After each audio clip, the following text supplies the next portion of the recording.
নমস্কার, আমি বিপুল আর আপনারা দেখছেন বিপুল দে জয় মা ইউটিউব চ্যানেল। আজকে আপনাদের নিয়ে এসেছি শৈব, শাক্ত ও বৈষ্ণবের মিলন ক্ষেত্র। আপনাদের সম্পূর্ণ দেখাবো। কেন এই কথা বলেছি, আপনাদের এই মন্দিরে থাকা সমস্ত বিগ্রহ দেখাবো, বলবো এই মন্দিরটি অবস্থিত কোথায়, কিভাবে আসবেন, এখানে ভোগ প্রসাদের ব্যবস্থা আছে কিনা। চলুন তাহলে ভিডিওটা শুরু করি। আমরা প্রথমেই মন্দিরে ঢুকে পড়েছি। গেটের ডান দিকে সকাল 7টা থেকে 12টা এবং 4টে থেকে 8টা অবধি এই মন্দির খোলা থাকে, সেই নিয়মাবলী রাখা রয়েছে। আপনারা মন্দিরের ভিতরে ঢুকলেই এক আধ্যাত্মিক পরিবেশে ঢুকে পড়বেন। শহরের কোলাহলের মধ্যে শান্ত নিরিবিলি পরিবেশ, চারিদিকে বাগান তৈরি করা হয়েছে। মন্দিরের চত্বর। এবার চলুন আমরা প্রথমেই শৈব কেন বলেছি, এখানে রয়েছে একটি ভোলেনাথের লিঙ্গ এবং মন্দির। প্রথমে মন্দিরে ঢুকলে আপনারা বাদিকে এই মন্দিরটি দেখতে পাবেন। চলুন প্রথমে বিগ্রহ দেখি। এখানে নিত্য পূজিত হয় বাবা ভোলেনাথ, তারই একটি ঝলক আপনাদের দেখাবার চেষ্টা করেছি। এই মন্দিরটি 6 কোণা এবং এই মন্দির পরিক্রমার সুন্দর জায়গা করা রয়েছে, সেই পুরনো দিনের মোজাইক। আপনারা মন্দির দেখলেই বুঝতে পারবেন কত দিনের পুরনো মন্দির। এখানে একটি মৃন্ময়ী বাবা ভোলেনাথের মূর্তিও রয়েছে। এই শিবলিঙ্গের নাম দেওয়া হয়েছে গোপেশ্বর মহাদেব, গোপেশ্বর দেব। চলুন এরপরে আমরা আপনাদের শৈব থেকে মাতৃবিগ্রহ দেখাই। এখানে একটি দুর্গা মন্দির রয়েছে। এটি মন্দিরের ঠিক ডান দিকে, তার সামনে প্রশস্ত একটি বাগান রয়েছে, ফুলে ভরা এবং সুদৃশ্য একটি বাগান। তার মাঝেই একটি ভোলেনাথের মূর্তি রয়েছে, সেটি এক ঝলক আপনাদের দেখিয়ে দেওয়ার চেষ্টা করছি। চলুন ধীরে ধীরে দুর্গা দালানে ঢুকে পড়ি আপনাদের নিয়ে। এই মন্দির দেখলেও আপনারা বুঝবেন যে কত পুরনো, কারণ সেই পুরনো দিনের মোজাইক দিয়ে মেঝেটা সম্পূর্ণ তৈরি করা। এই মন্দির মাটি থেকে কিছুটা উচ্চতায় তৈরি করা হয়েছে। এটিও 6 কোণা মন্দির। এখানে উঠতে গেলে 5টি সিঁড়ি রয়েছে, 5টি ধাপ, তারপরে মন্দির প্রাঙ্গণ। চলুন প্রথমে আমরা আগে মাতৃদর্শন করি। এখানে ধাতুর দশভুজা দুর্গা প্রতিষ্ঠিত রয়েছে, নিত্য পূজিত হয়। এখানে এলেও আপনারা প্রতিদিন দুর্গা পুজো দিতে পারবেন। মহিষমর্দিনী দুর্গা রূপ। তারপরেই আপনাদের নিয়ে যাব মন্দিরের পিছনের দিকটায়। এই মন্দিরের পিছনের দিকটায় সেখানে দেওয়ালে রয়েছে দশ মহাবিদ্যার সমস্ত রূপগুলো। ধীরে ধীরে দেখুন। দেখতে দেখতে যদি ভালো লেগে থাকে তাহলে একটি লাইক করবেন, আর যদি চ্যানেলে নতুন হয়ে থাকেন তাহলে চ্যানেলটি সাবস্ক্রাইব করে পাশে থাকবেন আর শেয়ার করে সকলকে দেখিয়ে দেবেন, এই আশা রাখছি আপনাদের কাছে। চলুন তাহলে দশম মহাবিদ্যার এই বিগ্রহ আপনাদের দর্শন করানোর পরে এরপরে এখানে যে হরিনাম হচ্ছে সেই বৃন্দাবনে আপনাদের নিয়ে যাব। সেই বৃন্দাবন দর্শনের পরে মূল মন্দির, রাধা কৃষ্ণের মন্দির নয়, এটি একটি গোপালের মন্দির। শৈব, শাক্ত এবং বৈষ্ণবের মিলন ক্ষেত্র এই কারণেই বলেছি, আপনারা হয়তো বহু মন্দির দর্শন করেছেন, কিন্তু এইরকম শৈব, শাক্ত আর বৈষ্ণবের মন্দির একই প্রাঙ্গণে আপনারা খুব কমই দেখেছেন। চলুন আমরা প্রথমে বৃন্দাবন দর্শন করি, তারপরে মন্দির দর্শন করি।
চলুন তাহলে এবার আমরা মূল মন্দিরের গর্ভগৃহে প্রবেশ করি। এই মন্দিরের গঠনশৈলী একটু অন্য মন্দিরের থেকে আলাদা। প্রথমেই আপনারা মন্দির প্রাঙ্গণে ঢুকতে গেলে মূল মন্দিরের বাদিকে অফিস ঘর, ডান দিকে আরেকটি কক্ষ রয়েছে। সেখানে এখানের সেবায়িতরা থাকেন। চলুন আমরা ধীরে ধীরে মন্দিরের অন্দরে প্রবেশ করি। তিনটি দরজা রয়েছে, একটি বড় এবং পাশাপাশি দুটি ছোট দরজা। সামনে প্রশস্ত নাট মন্দির, কিন্তু এই নাট মন্দিরটি কিন্তু মন্দির থেকে আলাদা নয়। এর মন্দিরের গঠনশৈলী অন্যান্য মন্দিরের থেকে সম্পূর্ণ আলাদা। এই কারণেই বলেছি, অন্য মন্দিরগুলোতে নাট মন্দির আলাদা হয় এবং গর্ভগৃহ আলাদা হয়, কিন্তু এখানে ভক্তের সাথে ভগবানের যে মিলন ক্ষেত্র, সেটিকে এই মন্দিরের প্রতিষ্ঠাতা তার চিন্তা ভাবনায় একই সঙ্গে একই সূত্রে বেঁধে দিয়েছেন। মন্দিরের দেওয়ালে বিষ্ণুর দশাবতারের বিভিন্ন মূর্তি রয়েছে। আলোর স্বল্পতার জন্য আমরা ভালোভাবে আপনাদের দেখাতে পারলাম না, আপনারা এলে দেখে নিতে পারবেন। তারপরেই সেই পুরনো দিনের করিবর্গার ছাদে এক ঝলক আপনাদের দেখালাম, এবং মেঝে সম্পূর্ণ সেই পুরনো দিনের মোজাইক পাথর বা মোজাইক টাইলসের দ্বারা নির্মিত। চলুন আমরা ধীরে ধীরে গর্ভগৃহের সামনে যে সুদৃশ্য নকশা করা রয়েছে সেটি এক ঝলক দেখিয়ে দিচ্ছি কাছ থেকে, তারপরে মন্দিরে থাকা বিগ্রহ দেখাবো। এটা বিরাটিতে অবস্থিত গোপালজিউ মন্দির। এখানে গোপালের নিত্য পুজো হয় এবং গোপালকে ঘিরে রয়েছে অষ্টসখী এবং নারায়ণশিলাও রয়েছে, পাশে অন্যান্য বিগ্রহ রয়েছে, কিন্তু মূল বেদিতে রয়েছে গোপাল এবং তাকে ঘিরে রয়েছে অষ্টসখী, এবং সেই দৃশ্য আপনারা এক ঝলক দেখছেন।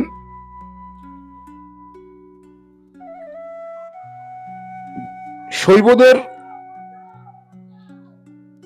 এখানে রয়েছে শিব, শাক্তদের রয়েছে মা দুর্গা, আর বৈষ্ণবদের রয়েছে গোপাল।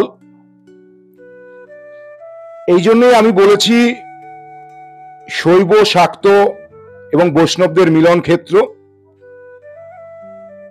কি অপরূপ বিগ্রহ দর্শন করুন, অষ্ট সখী দ্বারা বেষ্টিত গোপাল। চলুন আমরা এরপরে এই মন্দিরের প্রতিষ্ঠাতার বাইরেই একটি সমাধি মন্দির রয়েছে, সেটি দর্শন করব। এই মন্দিরের প্রতিষ্ঠাতা জীবন কৃষ্ণ কুণ্ডু, এনারই একটি শ্বেতপাথরের মূর্তি রয়েছে।